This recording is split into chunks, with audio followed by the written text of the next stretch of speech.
आमचे नवनवीन व्हिडिओ पाहण्यासाठी आमच्या ज्ञान मंदिर या चॅनलला सबस्क्राइब करा आणि हो बेल आयकॉन दाबायला विसरू नका।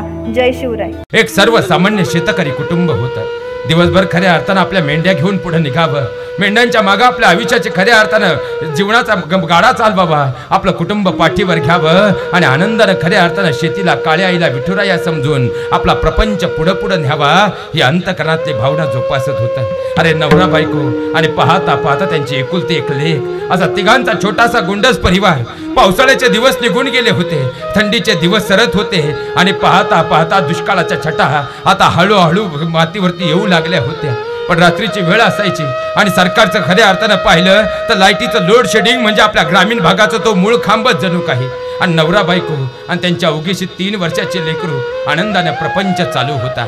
रात्री खऱ्या अर्थानं लाईट रात्रीची असली की नवरा बायको दोघंही जायचे, संध्याकाळी पाणी लावायचे, पण आपल्या एकुलत्या एका लेकराला ठेवायचं कुठं म्हणून झाडाच्या खाली झोळी बांधायचे आणि झोळीची एक मोठी रशी हातात ठेवायची आणि आई एक झोका द्यायची, पाणी पाहून यायची आणि पाहता पाहता वाफा भरला की वरडून सांगायचे अहो भरला भर आणि बाप बार द्यायचा आणि शेवटी दोघंही त्या बांधावर बसायचे आणि पाहता पाहता ती आई म्हणायची अहो अहो अहो आपल्या दुःखाच्या छटाने जाणारच नाहीत का हो, आपल्याला चांगले सुखाचे दिवस येणारच नाहीत का हो, या काळ्या आईच्या कुशीमध्ये खऱ्या अर्थानं आपलेही दिवस बदलणार नाही का हो। आणि तो बाप मात्र सांगायचा रुक्मिणी काळजी करू नकोस ग, काळजी करू नकोस, अगं काळजी करू नको ग, ही काळी आई आपल्याला कधी उपाशी मारणार नाही। ते झुळीत पाहते ना, अगं आपली लेक आहे लेक, आपली लेक एवढं मोठं शिकेल, आपल्या लेकीला रात्रीचा दिवस करून एवढं शिकू की आपली लेक मोठी साहेब झाली पाहिजे ग, काळजी करू नको, आपली लेक नाही ग ती, तो आपला मुलगा आहे आणि तिच्यासाठी आपल्या रात्रंदिवस काबाड कष्ट करावं लागेल। आणि पाहता पाहता अन्न पाणी भूक विसरून ते मायबाप दिवसाची रात्र करत होते। असंच खऱ्या अर्थानं संक्रांतीच्या आधीचा दिवस होता, रात्रीची पाण्याची वेळ होती, 12-12:30चा सुमार होता। बाजूला झोळी बांधण्यात आली, झोळीवरती लेकरू ठेवलं होतं आणि नवरा बायको दोघंही पाणी भरत होते। अरे डोंगराच्या कपारीला असणारं शेत, रात्रीची पाणी, कारण सकाळी 4 वाजता परत लाईट गेली तर खऱ्या अर्थानं दुसऱ्या दिवशीच येणारी लाईट होती। आता काय करावं, रात्री दोघंही पाणी भरत होते आणि अचानकपणे ती माऊली खाली पाणी पाहायला गेली आणि तिला जोरात किंचाळी फुटली। एकीकडे लेक होती, दुसऱ्या बाजूला वाघांची भीती। बाप धावत निघाला, बापानं पाहिलं, बायकोच्या जवळ आला आणि मात्र तिनं खाली मान टाकली होती। बापानं पाहिलं अगं रुक्मिणी उठ ग, काय झालं तुला, अगं रुक्मिणी उठ ना। पण पाहता पाहता या तोंडातून जरा फेस यायला लागला आणि त्याने तिच्या डोक्यावर हात ठेवला।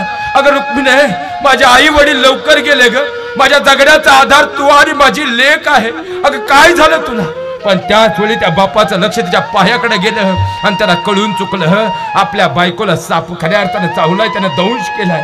अरे दुसऱ्या बाजूला लेक अंधारात होती, अरे तिकडे जावं, नाही गेलो तर आपली लेक बाजूला आहे, वाघ बी घेईल तिकडून, आणि इकडे बायको होती। त्यानं बायकोला तसंच उचललं, खांद्यावर घेतलं, धावत धावत लेकीच्या जवळ आला, झोळीतून लेक काढली। एका खांद्यावर लेकरू होतं, दुसऱ्या खांद्यावर आयुष्याची साथीदारी नसणारी बायको होती। तो मात्र धावत होता। अरे थोडं अंतर पार झालं आणि बायकोनं मात्र शेवटची मान टाकली, त्याला कळून चुकलं आपली बायको संपली। अरे जगण्याचा आधार गेला, जगावं कशासाठी। पण त्याच वेळी त्या लेकरीने मात्र टाहो फुडला। त्या 3 वर्षाच्या लेकीला आईची मायापासून पोरकं व्हायचं होतं, पण तिला काय कळणार। पाहता पाहता हॉस्पिटलमध्ये त्या आईला नेण्यात आलं। संध्याकाळी बॉडी घरी आली, ॲम्ब्युलन्सचा दरवाजा उघडला आणि ती छोटीशी लेकरू धावत गेलं। अरे बापानं मान टाकली होती, जगण्याचा आधार संपला होता। पण तरी पाहता पाहता आईच्या नाकातला कापूस पाहिला आणि छोट्याशा 3 वर्षाच्या लेकरानं आपल्या खाली असणाऱ्या आईला मिठी मारली, नाकातला कापूस ओढू लागली। ए आई, आई उठ ना ग, आई उठ ना ग, मला भूक लागली आई, आई मला भूक लागली, उठ ना ग, अगं रात्रीपासून जेवले नाही ग, बाबा जेवायला देत नाहीत, आई उठ ना ग। पण ती आई आता उठणारी नव्हती। पाहता पाहता बापानं लेकीला कुशीत ओढलं आणि पाहता पाहता शेवटचे अंत्यविधी झाले। पण त्याच वेळी लेक मोठी होत होती तसं आजूबाजूची लोक पण म्हणत होती, जर त्यावेळेस तुझ्या वडिलांनी लवकर तुझ्या आईला दवाखान्यात नेलं असतं तर तुझी आई वाचली असती। पण हाच विष पाहता पाहता त्या लेकीच्या मनात मात्र वय वाढत होतं, तसं भिनत जात होतं आणि ती वडिलांना विचारत होती, बाबा माझ्या आईला तुम्ही लवकर दवाखान्यात का नाही नेलं, बाबा माझ्या आईला का नाही वाचवलं, बाप मात्र शांत राहत होता, आपल्या लेकीच्यासाठी आपलं आयुष्य जाळत होता.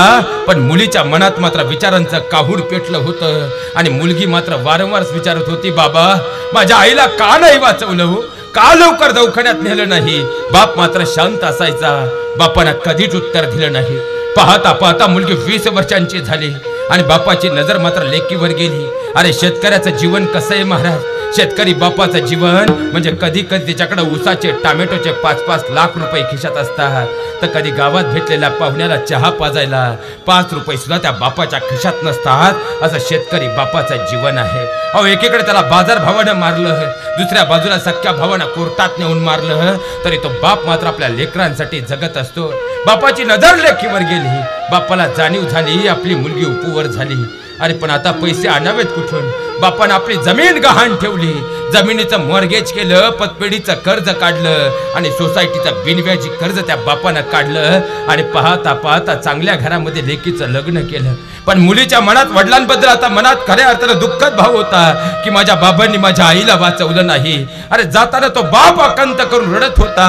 मुलीने एक वेळ पाहिलं, बापाच्या कुशीत गेली खरं, पण शेवटी सुद्धा तिचा एकच प्रश्न राहिला, बाबा माझ्या आईला का वाचवलं नाही हो. आज माझी आई मला हवी होती, आईच्या कुशीत मला बसायचं होतं, आईच्या खऱ्या अर्थाला कुशीतून मला पुढच्या प्रवासाला निघायचं होतं. पण बाबा माझ्या आईला का नाही जगवलं. तरी बाप मात्र शांत होता. आणि पाहता पाहता 1-2 वर्ष निघून गेली. घरी मात्र बाप एकटा होता. अरे आपल्या लेकीच्या सुखासाठी बापाने लग्नाचा विचार कधी केलाच नाही. खऱ्या अर्थानं बाप समोर दिसतो. मी नेहमी सांगतो महाराज, बाप हा फणसासारखा असतो. फणसाचे बाहेरचे काटे पाहिले म्हणून जर आम्ही फणसाच्या जवळ गेलो नाही तर फणसाच्या आतमध्ये सुद्धा मऊ मुलायम मायेचा घर असतो. हे आम्हाला जीवनात कधी समजदार नाही. वडिलांच्या क्रोधाचे काटे बाह्य रंगानं पाहिले म्हणून जर आम्ही वडिलांच्या जवळ गेलोच नाही तर त्यांच्या अंतःकरणामध्ये सुद्धा मायेचा पाझर आहे, हे आम्हाला कधी समजदार नाही. पाहता पाहता 3-3.5 वर्षांचा काळ निघून गेला. बाप दिवसभर काबाड कष्ट करायचा. अरे आता काम होत नव्हतं, पण काठी टेकवत का हो ना पाणी भरायला जायचा आणि मिळेल त्या तुटपुंजीमधून स्वतःचं पोट भरायचा. पाहता पाहता दिवस जात होते. आता मुलीचं घर चांगल्या घरी मुलीला दिलं होतं, त्यांच्या घराची वास्तुशांती होती. आणि मुलीनं एक दिवस वडिलांना फोन केला आणि सांगितलं, बाबा परवाच्या दिवशी आमच्या घराची वास्तुशांती आहे, खऱ्या अर्थानं सगळे पाहुणे रावळे येतील, तुम्ही पण या. पण बाबा लक्षात ठेवा बरं, नक्की याल ना. आणि वडिलांना सांगितलं, हो रे लेका, अरे तू आवाज दिला मी कसं येणार नाही बरं. पण पोरगी उतरली, बाबा आमच्या घरी आता मोठे मोठे साहेब येणार आहेत, आमच्या घरी प्रतिष्ठित लोक येणार आहेत, तुम्ही फाटकी कपडे घालून येऊ नका बरं, चांगला नवीन सदरा घालून या, तुम्ही व्यवस्थित दिसले पाहिजेत, चांगली कपडे घालून या बरं. बापानं सांगितलं, हो रे लेकरा, माझ्यामुळं तुझी मान मी खाली जाऊ देणार नाही लेकरा. आणि पाहता पाहता बाप धावत निघाला. आजूबाजूला त्यानं पाहिलं, त्याला माहित होतं अरे अंगावरची बनियान पाहिली तर तिला कमीत कमी 20 थिगळं असतील. कुटुंबाची थिगळं बुजवताना, प्रपंचाची थिगळं बुजवताना या बनेलीला एवढी थिगळं पडली कधी त्या बापाला आजपर्यंत कळालंच नव्हतं. पण आज मात्र त्या बापाला आपल्या लेकीच्या घरी जायचं होतं. त्यानं मित्रांसमोर हात जोडले, 100 रुपये करून 500 गोळा केले आणि 500 रुपयात एक सदरा घेतला आणि नवीन सदरा घेऊन आपल्या घरी खऱ्या अर्थानं पोरीच्या घरी निघाला. पण बापाच्या खिशात एवढाही पैसा नव्हता की आपल्या पोरीला काहीतरी घेऊन जाऊ शकेल. पाहता पाहता बाप लेकीच्या घरी आला. पाहुणे रावळे जमले होते. आता नवरा अधिकारी असल्यामुळं पाहता पाहता आजूबाजूला 4 चाकी गाड्यांची रास होती आणि त्यातून मार्ग काढत तो बाप आपल्या मुलीच्या घराकडे निघाला होता.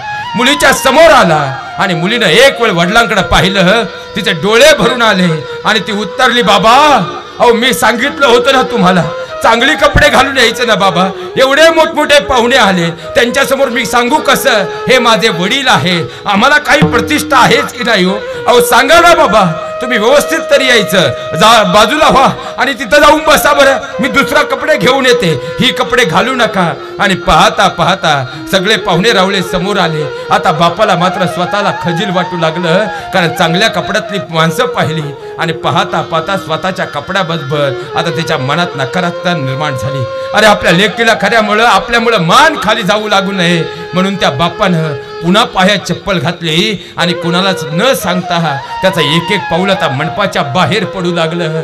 अरे 10-20 पावलं तो बाप पुढे गेला, पण अचानकपणे माग काहीतरी गोंगाट त्या बापानं ऐकला आणि त्या बापानं वळून पाहिलं तर 50 लोक जमा झाली होती. काय झालं हे पाहण्यासाठी बाप माघारी आला आणि समोर बापानं पाहिलं आणि बापानं डोक्याला हात लावून खडदिशी खाली बसला.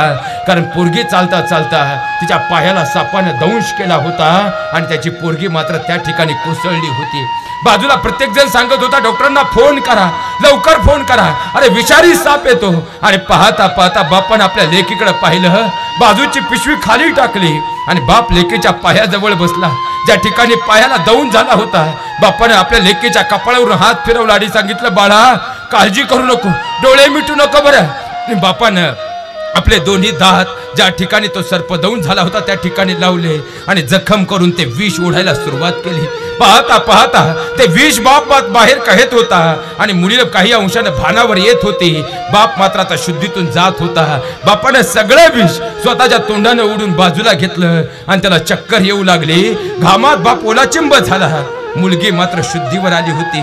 मुलीने वडिलांना घट्ट मिठी मारली. डोळ्यातून आसवांचा महापूर आला आणि तही मुलीने विचारलं, बाबा बाबा अहो काही क्षणात मी संपले असते, पण तुम्ही माझ्या पायात सगळं विष काढून घेतलं. तुम्हाला ही कला जर ज्ञात होती बाबा तर त्यावेळेस माझ्या आईला साप चावला, त्यावेळेस तुम्ही का नाही त्या आईचं विष काढलं, का माझ्या आईला मृत्यूच्या दाढेत झोकलं. बाबा तुम्हाला ही कला अवगत होती तर आईच्या शरीरात उतरलेला विष सुद्धा तुम्ही बाहेर काढायचं ना. त्या बापानं शांतपणे सांगितलं, लेकरा लेकरा अरे तुझ्या आईला चावला तो कोब्रा जातीचा साप होता रे बाळा. एकीकडे झोळीत 3 वर्षाची माझी लेक होती, मला ना भाऊ ना आई वडील, अरे मी अनाथासारखा वाढलो. पण खऱ्या अर्थानं तुझ्या आईला चावलेला साप आणि जर मी ते विष काढताना तुझ्या आईला काही झालं असतं आणि ते विष काढताना मलाही काही झालं असतं तर माझ्या लेकरा तुला मरेपर्यंत अनाथासारखं जगावं लागलं असतं आणि तुला अनाथासारखं जगावं लागू नये म्हणून तुझ्या आईला मृत्यूच्या दाढेत झोकलं, पण तुझ्यासाठी मी जगलो. अरे आज मी मरताना मला आनंद होतोय कारण माझ्या जगण्याचा आधार माझी लेक आहे आणि माझी लेक आता सुखानं जगेल. मग या बापाला दुसरं जीवनात काय हवं ते एका बापाचं हृदय असतं महाराज. बाप करी जोडी लेकराची ओढी, बाप करी जोडी लेकराची ओढी.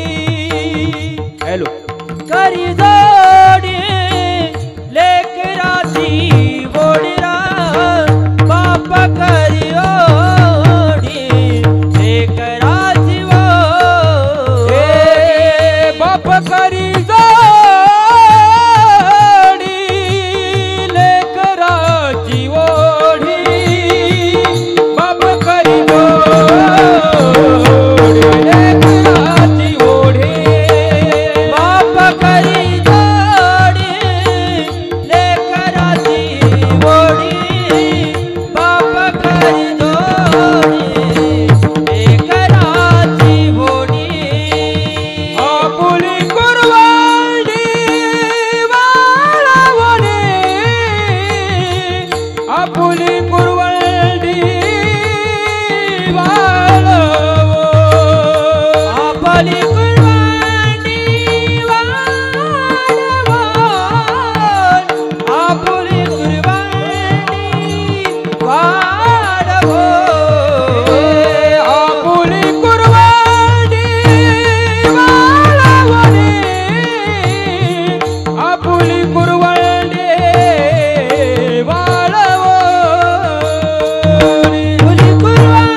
लक्षात घ्या महाराज, तो एक पिता असतो जो खऱ्या अर्थानं पडद्याच्या समोर कधीच उभा नसतो, पण पडद्यामागं राहून मात्र आपल्या लेकरांचं जीवन घडवत असतो. अरे काट्या कुट्यातून चालताना फुलांचा गंध दिसला तर खऱ्या अर्थानं तुमच्या आईला पुढं करत असतो, पण काटे आणि खड्डे दिसले की स्वतः मात्र पुढं होत असतो. तो जगण्याचा आधार असताना आपल्यासाठी जगत असतो. कितीही दुःख झालं तरी अंधारामध्ये रडत असतो. रडतानाही मात्र खऱ्या अर्थानं काळजामध्ये आपल्या लेकरांप्रती स्नेह धरून असतो. समाजासमोर जगत असतानाही लेकरांसाठी आपलं सर्वस्व अर्पण करत असतो. खऱ्या अर्थानं दुःखाच्या छटांमध्ये कुठेतरी आनंद शोधत असतो. आपल्या लेकरांसाठी जगताना खऱ्या अर्थानं तो आपला भगवंत होऊन राहत असतो. त्या मात्या पित्याची सेवा जर तुमच्याकडून घडली महाराज, मी नेहमी सांगतो, एक वेळ तुम्ही मंदिरात नाही गेलात तरी चालेल, पण भगवंता समान असणाऱ्या मात्या पित्याची जर सेवा केली तर द्वारकेच्या राणाला सुद्धा पंढरपूर निवासी व्हावं लागतं. खऱ्या अर्थानं हे वास्तव आम्हाला पुंडलिकानं दाखवून दिलंय.